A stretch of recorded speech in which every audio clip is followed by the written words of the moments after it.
Tempest का act 3 scene 3।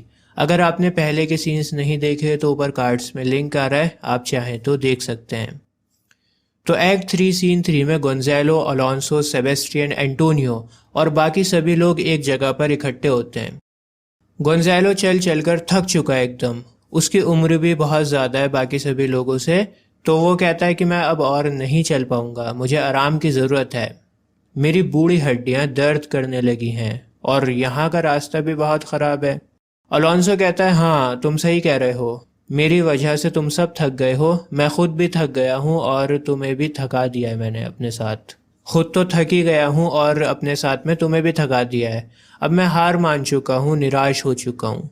मतलब Alonso को कहीं ना कहीं ये उम्मीद थी कि उसका बेटा फर्डिनेंड उसको आइलैंड के ऊपर मिल जाएगा भटकता हुआ, लेकिन अब उसने अपनी पूरी उम्मीद छोड़ दी है, होपलेस हो चुका है और कहता है कि मुझे नहीं लगता कि अब फर्डिनेंड हमें मिलेगा। फर्डिनेंड डूबकर मर चुका है और अब मैं अपनी सर्चिंग को ख़त्म करता हूँ यहाँ पर। एंटोनियो सेबेस्टियन को साइड में ले जाता है और बोलता है कि अलोंसो बहुत दुखी है, होपलेस हो चुका है एकदम, हमारे पास दोबारा से अच्छा मौका आ सकता है, दोबारा से एक और मौका बनेगा यहाँ पर। सेबेस्टियन कहता है हाँ अब की बार जैसे ही हमें मौका मिलेगा हम उसका फ़ायदा उठाएंगे। मतलब ये दोनों दोबारा से अलोंसो को जान से मारने की प्लानिंग कर रहे होते हैं। एंटोनियो कहता है कि ये लोग बहुत ज़्यादा थक चुके हैं, आज रात जब ये लोग आराम से सो जाएंगे तब हम इनके ऊपर अटैक करेंगे, थके हुए तो ये हैं इसलिए ये हमारा मुकाबला भी नहीं कर पाएंगे, डिफेंस भी नहीं कर पाएंगे। सेबेस्टियन कहता है ठीक है तो रात तक इंतज़ार करते हैं और फिर अटैक करेंगे। इसी दौरान क्या होता है, एक अजीब सा म्यूज़िक बजना शुरू हो जाता है। अलोंसो कहता है ये अजीब सा म्यूज़िक कहाँ से आ रहा है? गोंजालो कहता है वाह बहुत ही बढ़िया म्यूज़िक है। दोस्तों यहाँ पर क्या होता है, प्रोस्पेरो खुद आ जाता है। इस बार प्रोस्पेरो खुद आया है, लेकिन प्रोस्पेरो किसी को दिखाई नहीं देता, इनविजिबल होता है। प्रोस्पेरो अपने साथ बहुत सारी स्पिरिट्स को लेकर आया है, अलग अलग शेप्स में स्पिरिट हैं उसकी, और बहुत सारी आत्माएं आती हैं और डांस करने लगती हैं। उसके बाद ये शेप्स एक टेबल को लेकर आती हैं और उस टेबल के ऊपर बढ़िया सा खाना लगाती हैं। इसके बाद वो शेप्स अलोंसो और बाकी सभी लोगों को इनविटेशन देती हैं, इनवाइट करती हैं कि आप आइए और खाना खाइए, और इनविटेशन देने के बाद वो सभी स्पिरिट्स गायब हो जाती हैं। अलोंसो कहता है ये क्या था, मैंने तो आज तक कभी ऐसा कुछ नहीं देखा। सेबेस्टियन भी घबरा जाता है, कहता है ये क्या हुआ है। सेबेस्टियन कहता है कि अब मुझे यकीन हो गया है कि यूनिकॉर्न भी होता है। यूनिकॉर्न कुछ इस तरह का होता है, आपने कार्टून्स में देखा होगा, सींग निकला हुआ होता है इसका, लेकिन ये सिर्फ एक मिथोलॉजिकल एनिमल है। तो सेबेस्टियन कहता है कि अभी जो मैंने देखा है उसके बाद से मुझे यूनिकॉर्न के होने पर भी यकीन हो गया है। मतलब इस दुनिया में कुछ भी स्ट्रेंज हो सकता है। और अब मैं ये भी मानता हूँ कि अरब में एक पेड़ है जिसमें फिनिक्स रहता है। फिनिक्स भी एक मिथोलॉजिकल बर्ड है और ऐसा कहा जाता है कि फिनिक्स 500 साल में एक बार पैदा होता है और फिर अपने आप को आग लगा लेता है, जलने के बाद राख हो जाता है और फिर उस राख में से दोबारा से उसका रीबर्थ होता है। एक मनगढ़ंत कहानी है। तो ये भी एक मिथोलॉजिकल बर्ड है और फिनिक्स को सिंबल ऑफ रीबर्थ माना जाता है। बहरहाल कहानी के ऊपर हम लोग वापस आते हैं। तो भैया सेबेस्टियन ये कहता है कि आज जो मैंने देखा है ना, उसे देखने के बाद मुझे लगता है कि दुनिया में कुछ भी इम्पॉसिबल नहीं है, सब कुछ हो सकता है, यहाँ पर कुछ भी स्ट्रेंज हो सकता है, यहाँ पर यूनिकॉर्न भी हो सकता है, फिनिक्स भी हो सकती है। एंटोनियो कहता है कि मैं तो यूनिकॉर्न और फिनिक्स दोनों को मानता हूँ, बहुत पहले से मानता हूँ। जब ट्रैवलर हमें अलग अलग अजीब अजीब एक्सपीरियंसेस सुनाते थे अपने, तो हमें वो सब बेवकूफ़ लगते थे, लेकिन अब हमने कुछ अजीब देखा है, सही में हमारी आंखों के सामने कुछ अजीब सा हुआ है, तो अब हमें पता लग गया कि वो ट्रैवलर सही बोलते थे। देखो होता क्या है, एंटोनियो यहाँ पर क्या कहना चाह रहा है कि जब तक आप अपनी आंखों से किसी चीज़ को नहीं देखो ना, तो आपको यकीन नहीं आएगा। अगर मैं आपसे कहूँ कि चुड़ैल होती है तो आप कहोगे कि मैं झूठ बोल रहा हूँ, लेकिन अगर आप अपने आंखों के सामने कुछ ऐसा देख लेते हो कभी, तो फिर आपको मेरी बात पर यकीन हो जाएगा। तो यही बात एंटोनियो भी कर रहा है कि जब ट्रैवलर हमें इस तरह की कहानियां बताते थे तो हमें यकीन नहीं आता था, लेकिन अब हमने अपनी आंखों के सामने सब कुछ देख लिया है, तो अब हमें यकीन हो गया है कि वो ट्रैवलर सही बोलते थे, यहाँ पर कुछ भी इम्पॉसिबल हो सकता है। गोंजालो भी कहता है कि अगर मैं अपने शहर नेपल्स में जाकर बताऊंगा कि मैंने स्प्रिट्स को देखा खाना लगाते हुए, तो लोग मेरी बात का यकीन नहीं करेंगे, मेरा मजाक उड़ाएंगे और मुझे पागल समझेंगे। लेकिन कुछ भी कहो, ये मॉन्स्टर्स बहुत जेंटल थे, बहुत काइंड थे। इन्होंने बिना कुछ नुकसान पहुंचाए हमारे लिए टेबल लेकर आए और उसके ऊपर खाना लगाया, हमें कोई नुकसान नहीं पहुंचाया, तो ये बहुत जेंटल थे, बहुत काइंड थे। दोस्तों, प्रोस्पेरो खड़ा हुआ देख रहा होता है सारा नज़ारा, और प्रोस्पेरो अपने आप से कहता है कि यहाँ पर मौजूद लोग शैतान से भी ज़्यादा बदतर हैं। अब ऐसा क्यों बोल रहा है प्रोस्पेरो? क्योंकि सेबेस्टियन और एंटोनियो ने अलोंसो को जान से मारने की कोशिश करी थी, इसलिए वो कह रहा है कि यहाँ पर कुछ लोग तो शैतान से भी ज़्यादा बदतर हैं। अलोंसो अभी भी शॉक्ड है, उसके समझ नहीं आ रहा कि ये हुआ क्या है, कौन लोग थे ये और किस तरह के इनके गेस्चर्स थे। उसके कुछ समझ नहीं आ रहा कि ये हुआ क्या है यहाँ पर। फ्रांसिस्को भी कहता है कि ये लोग एकदम से ही गायब हो गए। सेबेस्टियन कहता है छोड़ो यार, अब जो होना था हो गया, कुछ भी हो, कोई भी लोग हो, हमें क्या लेना देना, खाना तो लगा हुआ है, खाना खाओ, बहुत भूख लग रही है। अलोंसो कहता है कि तुम्हें जो करना है करो, खाना खाना है खाओ, लेकिन मैं नहीं खाऊंगा। अब अलोंसो को डर लग रहा है कि पता नहीं खाने में क्या हो, कौन लोग थे, किस तरह का खाना लगा के गए। तो गोंजालो कहता है कि सर आप घबराओ मत, जब हम बच्चे थे तो हमने भी बहुत अजीब अजीब कहानियाँ सुनी हैं, ऐसी कहानियाँ सुनी हैं जिन पर यकीन नहीं किया जा सकता, लेकिन अब हमने अपनी आंखों से देख लिया है, घबराओ मत आप। तो इस तरह से दिलासा दे रहा है गोंजालो कि आप घबराओ मत, खाना खा लो।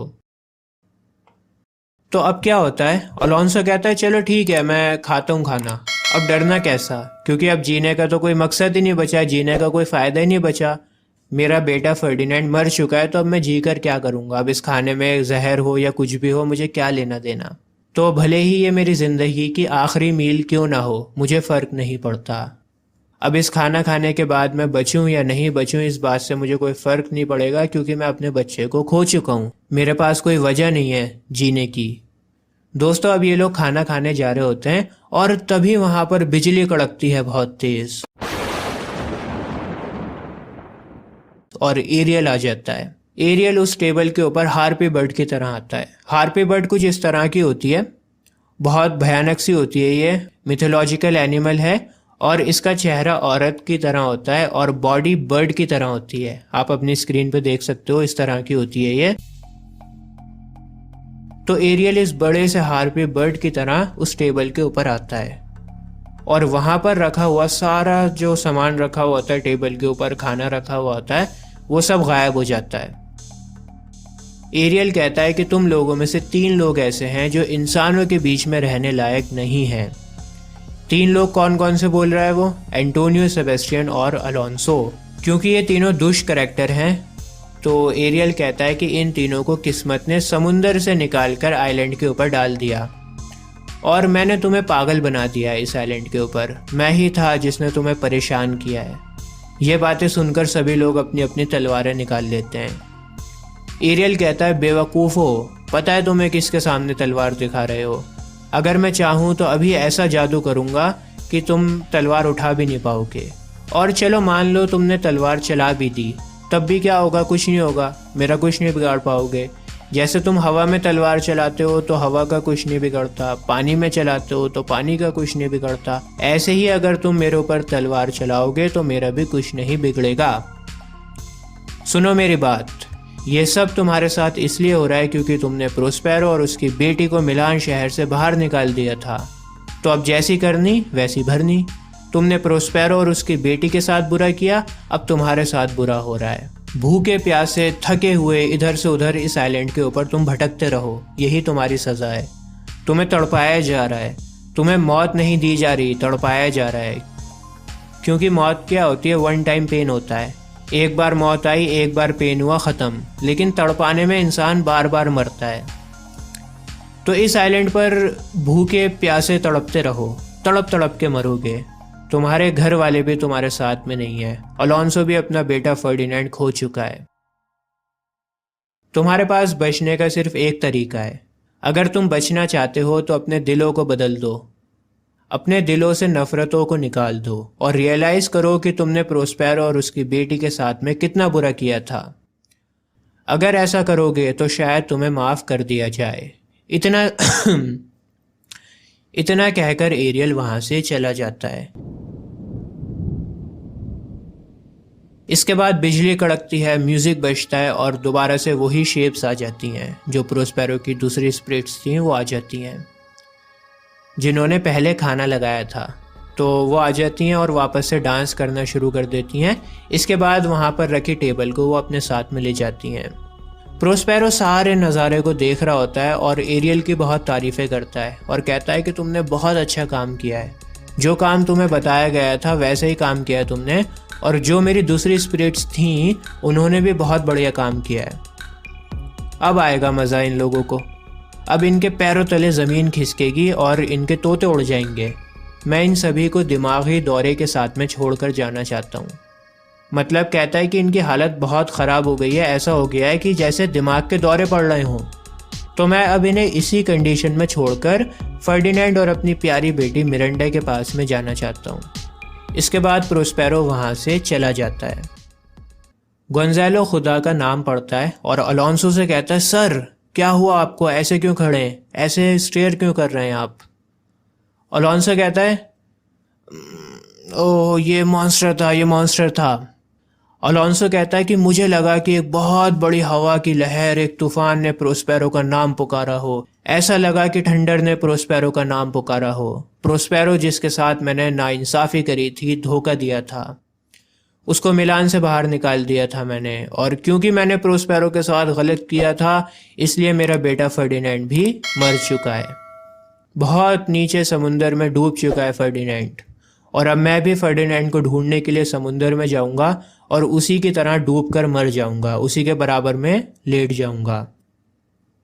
इसके बाद अलोंसो वहाँ से चला जाता है। सेबेस्टियन कहता है, चाहे जो कुछ भी हो लेकिन मैं फ़ाइट ज़रूर करूंगा इसके साथ। एंटोनियो भी कहता है, हाँ हाँ लड़ाई करूंगा मैं भी। इतना कहकर एंटोनियो और सेबेस्टियन वहाँ से चले जाते हैं। गोंज़ालो कहता है कि ये तीनों, सेबेस्टियन, एंटोनियो और अलोंसो, तीनों लोग बहुत परेशान हो गए हैं, डिप्रेस्ड हो गए हैं। हमें इन्हें फॉलो करना होगा, कहीं ये कोई गलत कदम ना उठा लें। हमें इन्हें संभालना होगा, समझाना होगा। एड्रियन कहता है, ठीक है सर, ठीक है, हम इन्हें फॉलो करते हैं और मैं खुदा से दुआ करता हूँ। और यहीं पर हमारा एक्ट 3 सीन 3 ख़त्म हो जाता है। अब प्रोस्पेरो इन सब के साथ में क्या करेगा ये हमें आगे की कहानी में पता लगेगा, और आगे की कहानी देखने के लिए अभी आपकी स्क्रीन पर एक प्लेलिस्ट आ रही होगी। इस प्लेलिस्ट पर क्लिक कर आपको द टेम्पेस्ट के सभी एक्ट्स और सीन्स मिल जाएंगे। आज के लिए बस इतना ही। जय हिंद।